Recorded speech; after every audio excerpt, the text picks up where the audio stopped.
Hello everyone, in this video I'll be translating and summarizing the latest Urdu broadcast by Samina Pasha to make it accessible for our English-speaking audience. Let's go through the key developments and insights in Samina Pasha's words. Today we'll tell you when the next Toshakana 2 hearing will take place and what's behind the delay. We'll share that with you as well. Alongside this we have a development regarding a judge from Islamabad, in fact from the Supreme Court, Justice Salahuddin Panwar. He addressed a lawyers' gathering in a newspaper interview and made some very interesting remarks. We'll share those with you too and take a closer look. Another important matter, how a senior journalist was stopped from leaving the country. Some say he was offloaded from the plane, but in my view, it was actually the immigration authorities who stopped him and informed him that his name was on the stop list. Hence he couldn't travel. We'll also share the story behind that. In addition, there's a new statement from Mariam Nawaz Sahiba, which we'll discuss as well. I request you to subscribe to the channel if you haven't already. So first, let's talk about Imran Khan's case. Today, the Toshakana 2 hearing was supposed to take place, but it was postponed late last night due to unavoidable reasons. His lawyers were informed to go to the judicial complex to get a new date. The only change in the story is that a new date has now been set from the judicial complex. Without any proceedings, today's hearing has been adjourned to 15th August. Now, whether the hearing will actually take place on 15th August or not is still uncertain. If it does, it will likely be in Adiala jail. But again, I have my doubts. Whenever hearings stop like this, sometimes there's a gap of 1.5, even 2 or 3 months before they resume. So, you never know. I don't think there will be another hearing soon. The aim, as always, seems to be to cut off Imran Khan's communication and stop meetings with his party and family. That's exactly the situation right now. Imran Khan's hearings have once again been stopped. Now the only thing left will be the Tuesday family visit. But you know that's also been stopped for some time now. Earlier, both his sisters used to be allowed to meet him. Now even they aren't allowed. In the last hearing, after much insistence, only one sister was allowed inside by the judge. This time, too, I don't expect both sisters to meet him. At most, one sister and maybe one other approved person will be let in for a token meeting. Then Imran Khan will be back in solitary confinement. At the moment, PTI seems to have no clear way out. Their people outside are already under heavy pressure. Court rulings, arrests, bail matters. So how are they going to lead a movement or cause any real trouble for the government? They have no visible strategy, since Imran Khan refuses to negotiate and sees no scope for protest. In such circumstances, it seems unlikely they can create external pressure. Eventually, the burden appears to be falling on Qasim Khan and Sulaiman Khan. They'll have to try to exert influence abroad, give more interviews, hold more meetings and make more contacts. Only then might Imran Khan's solitary confinement situation improve. Even Alima Khan Sahiba said yesterday outside the anti-terrorism court that Qasim and Sulaiman aren't being given visas. Regarding NICOP, her statement has been that while the numbers exist, the cards themselves don't, and making new cards could take the government a long time. That's why they've applied using their British passports. Technically, this work could be done in an hour, but when there's no will, it can take days, so for now they aren't being issued visas. Imran Khan himself said last time that only if this is raised internationally might pressure build to issue visas. Otherwise they probably won't give them. It seems both these matters, the meetings and the conditions, ultimately depend on Qasim and Sulaiman. If they want to meet their father or relax some of the strict conditions on him, they'll have to push. In the past, conditions were only relaxed when pressure was applied from their side. But this is, frankly, a very unfortunate situation. And, you know, two things make it deeply shameful. First, for our justice system, our courts and system have become so rotten, so weak and so submissive to the powerful that judges can't even resist to the extent of ensuring basic human conditions for prisoners, like allowing family meetings. Second, it's a matter of shame for us as a nation. If we see justice being openly trampled like this and the public stays silent or apathetic, these situations will keep happening. I've said it many times before in my vlogs. We act like a dead nation. if, God forbid, something were to happen to Imran Khan in jail, any harm or worse, then you'll see how much grief the nation will express. There'll be chaos, everyone will pay tribute, everyone will talk about his sacrifices. But by then, it will be too late. Everything will be out of your hands. When he's alive, we say, well, that's just how the system works. Who can fight the state? He also acted like this during his time. I'm talking about everyone, even opponents. If, God forbid, this turns into another Zulfikar Bhutto situation for Imran Khan, even they will praise him then. But right now, no one is willing to speak up at the level required to make a difference. There are, of course, many who love him, speak for him, and his workers are undoubtedly loyal. They've proven it time and again, risking everything. But a mass movement, a real revolution-level rise for rights, is not visible in the nation right now. Anyway, this is the situation. Let's see when meetings with Imran Khan resume and whether his cases move forward or not. But you know, one thing about this regime, they commit injustices, and then their statements afterward feel like rubbing salt in wounds. For example, after everything judges have been doing, you hear the Chief Justice or Justice Afridi making speeches about how we should be grateful the courts are working, that no case should be returned unheard, that reforms are coming, and that justice will flow like a river.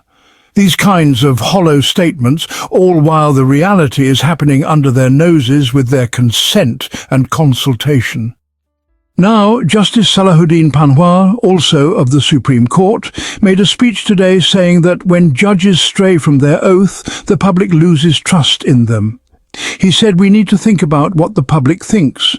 Do they see us as judges or as robbers?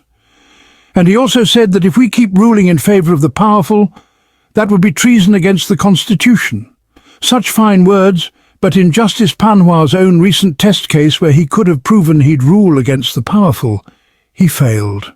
That was the Islamabad High Court judge's seniority case, where a Lahore High Court judge was brought in over senior judges and made Chief Justice by changing the rules. When this was challenged, a Supreme Court bench was formed, a 5-member bench including Justice Panwar himself, and he was also part of that bench, and his vote was decisive, because 2 judges were on one side, 2 judges were on the other side. According to court reporters, in the beginning his attitude made it seem like the Islamabad High Court judges would get justice and would be restored to their positions based on the seniority principle. But in the end, suddenly, this judge changed his mind and tore apart the principle of seniority by ruling in favor of the imported judges, that is, in favor of the system.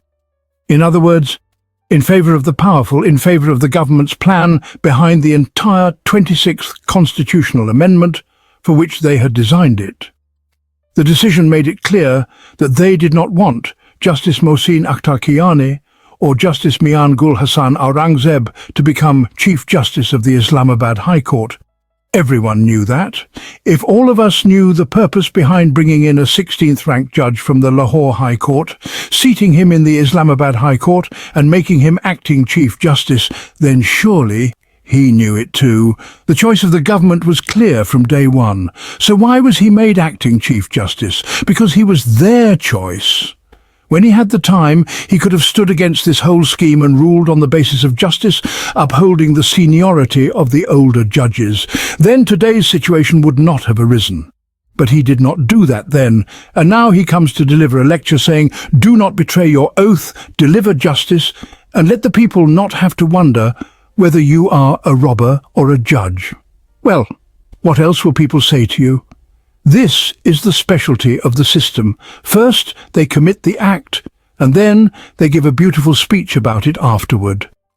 For example, take Mariam Nawaz Sahiba. First, she crushed the farmers, especially the wheat growers, to the point they were in tears, and swore never to plant wheat again. Why? Because she did not purchase wheat, pushed the market rate down so much that all their produce was sold at a loss and caused them devastating harm. And after all that, she now comes giving speeches saying, "We have taken extraordinary measures for the farmers. We will never leave the wheat growers alone." I think now the wheat farmers would come with folded hands saying, "Madam, please do leave us alone. After the way you have treated our hard work, At least have mercy and let us live. Because thanks to her actions, hunger has entered their homes. This is the hallmark of the system. The bigger the wrongdoer, the bigger the speechmaker. They talk to you in the most beautiful language about the Constitution, the law and merit. Every step of this government is mired in corruption scandals. You grab hold of one thread, thinking it's small, and find the whole arm covered in corruption. You think maybe it's just a matter of a few lakh rupees. But when the facts come out, it turns out to be in crores or billions. A recent example is the ADCR of Sialkot, just one of many such cases. Yet they say in speeches, we decide on merit. Corruption impossible, that's a red line. Today, Mr. Ansar Abbasi is saying that Mariam Nawaz would prefer to resign rather than make a compromise. My goodness, why is she even sitting on the Chief Minister's chair except through compromises? From getting her father out of jail and to his London flat, to toppling Imran Khan's government, to rolling back judges' decisions, to stealing an entire election, to running the government, every part of it was a compromise. She is perhaps the biggest dealer in the world when it comes to such arrangements. And now we are told she doesn't like compromises and would rather resign? Subhan Allah. After hearing such statements, one doesn't even feel like talking about them. As I said, it's the hallmark of this regime and its beneficiaries. Whatever they do, they have a beautiful, flowery speech ready to rub salt into the wound. It's enough to set your blood boiling. You feel like hitting your head. Because their actions are one thing, but their words are the exact opposite. Let me give just one more example before closing. Asad Ali Tour is a young journalist known for being strongly anti-establishment. You'll recall that during Imran Khan's time, some unknown individuals beat him badly inside a building, leaving him injured.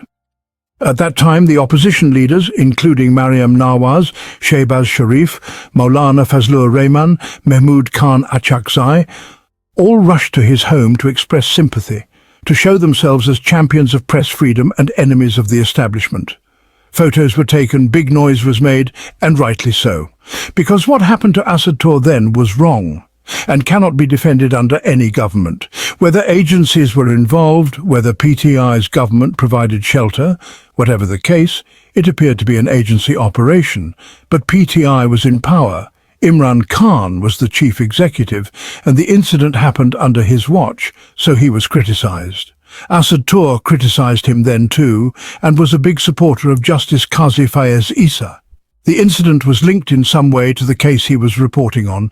Today, Asad Ali Tour still holds the same position, still anti-establishment, still willing to speak if injustice is being done to another political party, still criticizing compromised judges. He has even been jailed. You may recall during Qazi Fayez Issa's tenure, he was wrongfully imprisoned for a time. Even now, restrictions on him continue. Sometimes his bank accounts are frozen. Sometimes those who do business with him have their accounts closed. He remains a marked journalist. Just today, the latest incident is that he was going to the US for a few days to attend a conference and was stopped at the airport. No reason was given, except, your name is on the stop list. You cannot travel. This is a violation of basic human and constitutional rights. Pakistan's constitution gives every citizen the right to free movement, unless there is a case against them or a serious matter pending. You cannot stop them from travelling abroad without cause. But here, without any valid reason, he was stopped. We all know the real reason. Anyone who raises their voice against injustice is kept under constant pressure by various means. Sometimes one type of difficulty is created, sometimes another. It's continuous. Journalism in this country has been turned into a crime. There are many people like me who cannot work on TV channels, who face all sorts of problems. In Pakistan today, if you are with the system and support it, life is smooth. But if you are its critic, there is no space for you. In fact, not only no space, but they won't even let you live in peace. Every moment, every step, they will plan new difficulties for you. In any case, this is a condemnable act. Again, I think the journalist community should remind all those in power today that back then they considered Asad Tour a shining example of press freedom and constitutional values. Today, go show him the same sympathy and explain why you put his name on the stop list. Why was he deprived of his rights? That wraps up our translation of Samina Pasha's video. I hope this English version helped you understand her message better. Please like, share and subscribe to Awami Lens to help our community grow. Don't forget to leave a comment below and let me know what you thought of this effort.